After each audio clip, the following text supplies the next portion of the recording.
Insinyur Soekarno merupakan presiden pertama Indonesia yang telah meninggal pada 21 Juli 1970. Selain memiliki keahlian dalam pemerintahan, Insinyur Soekarno juga memiliki keahlian di bidang spiritual, kebatinan, serta keahlian mistis, dan juga memiliki kesaktian-kesaktian yang sangat luar biasa. Sehingga dari keahlian tersebutlah beliau memiliki kesaktian yang mistis yang tidak dapat dimiliki oleh orang biasa. Berikut adalah beberapa kesaktian yang dimiliki oleh Soekarno.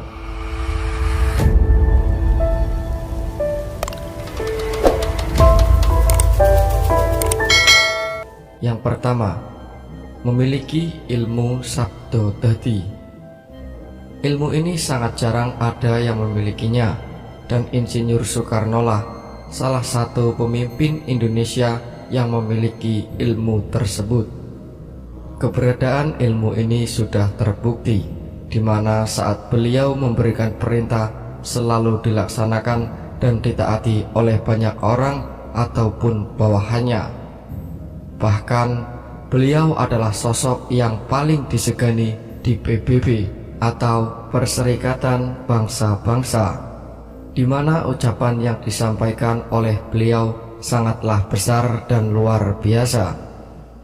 Kedua, memiliki ilmu penggelerepan. Ilmu ini sudah tidak asing lagi bagi orang Jawa, di mana ilmu ini mampu membuat orang mendengarkan dengan baik apa yang sedang dipidatokan atau diceramahkan oleh Soekarno, serta ilmu ini dapat membuat semua orang mengikuti apa yang diperintahkan dan diucapkan oleh Soekarno. Tidak berbeda jauh dengan ilmu Sabdo Dadi yang telah disebutkan tadi, namun bedanya ilmu ini lebih familiar dikenal oleh orang-orang Jawa. Ketiga, ilmu Bolo Sewu. Hal ini dibuktikan saat beliau akan dibunuh oleh musuh pada zaman dahulu. Sebanyak 7 kali misi membunuh Soekarno, namun misi tersebut gagal semua karena Soekarno berhasil lolos. Bahkan pernah ada cerita bahwa saat Soekarno akan ditembak, beliau menjadikan dirinya menjadi 5 tubuh yang sama. Ilmu inilah yang disebut Bolo Sewu.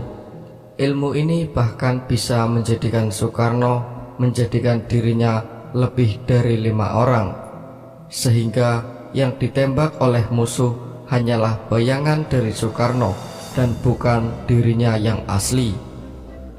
Keempat, ajian lembu sekilan, di mana ajian ini membuat Soekarno aman dari tembakan ataupun kejahatan lainnya, di mana peluru yang bisa mengenai Soekarno bisa menyingkir dengan sendirinya dengan jarak 1 jengkal dari tubuhnya. Kelima, tongkat komando Bung Karno, di mana tongkat ini terbuat dari kayu pucang kala yang memiliki kesaktian secara alami dan memiliki energi karismatik yang tinggi, sehingga tongkat ini membuat Soekarno lebih berkarisma dan juga berwibawa. Keenam, cincin merah delima. Cincin ini selalu dipakai oleh Soekarno di masa jabatannya dimanapun dan kapanpun.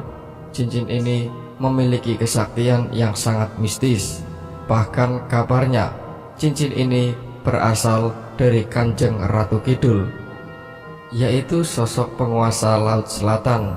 Bahkan di masa jabatan Soekarno akan habis, cincin tersebut hilang dengan sendirinya dan dikabarkan mungkin telah kembali ke tangan Kanjeng Ratu Kidul. Berbicara mengenai batu merah delima milik Soekarno, pemberian Nyi Roro Kidul, ini erat hubungannya dengan kewibawaan dan kesaktian Presiden Soekarno dengan apa yang beliau kenakan. Selain cincin merah delima, juga ada pakaian khasnya, tongkat komando seperti yang saya telah sebutkan tadi, peci hitam hingga kacamata. Orang-orang pun percaya jika kesaktian dan kewibawaan Soekarno adalah bersumber dari benda-benda petuah yang ia kenakan. Tak heran jika saat ini banyak orang yang berusaha dan berlomba-lomba untuk memiliki benda-benda yang dikenakan oleh Soekarno pada masa lalu untuk dijadikan ajimat ataupun untuk hanya sekedar dijadikan koleksi. Namun, benda-benda tersebut oleh keluarga Soekarno tidak pernah dijual. Bahkan dikabarkan batu merah delima Soekarno telah menghilang. Misteri menghilangnya batu merah delima milik Soekarno ini memang bukan lagi cerita baru yang harus dihebohkan. Mengenai hilangnya cincin merah delima milik Bung Karno sejak tahun 1963. Cincin merah delima ini diketahui telah hilang sejak tahun 1963, tepat saat lawatan beliau ke Yogyakarta. Peristiwa hilangnya cincin merah delima Soekarno saat itu diyakini terjadi karena pemilik sebenarnya, yakni Kanjeng Ratu Kidul, mengambilnya secara gaib. Ada cerita unik lagi yang datang dari masyarakat kejawen kuno, di mana mereka percaya jika Kanjeng Ratu Kidul dan Soekarno adalah 2 dari 4 bersaudara. Nyi Roro Kidul meminjamkan cincin itu kepada Soekarno agar Soekarno bisa menjadi raja di kerajaan manusia Indonesia. Selama cincin itu tidak di tangan Sang Ratu Pantai Selatan, kerajaan gaib Laut Kidul diketahui banyak digempur oleh kerajaan-kerajaan gaib di sekitarnya.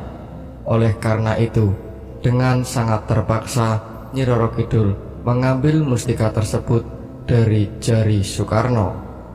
Meskipun ia tahu jika tugas adiknya dalam memimpin kerajaan manusia belum usai semenjak pengambilan cincin merah delima itu, Soekarno secara berangsur-angsur hilang kesaktiannya. Beliau pada akhirnya dengan mudah dijatuhkan oleh lawan politiknya, Soeharto, dengan tipu daya yang amat terstruktur dan sistematis.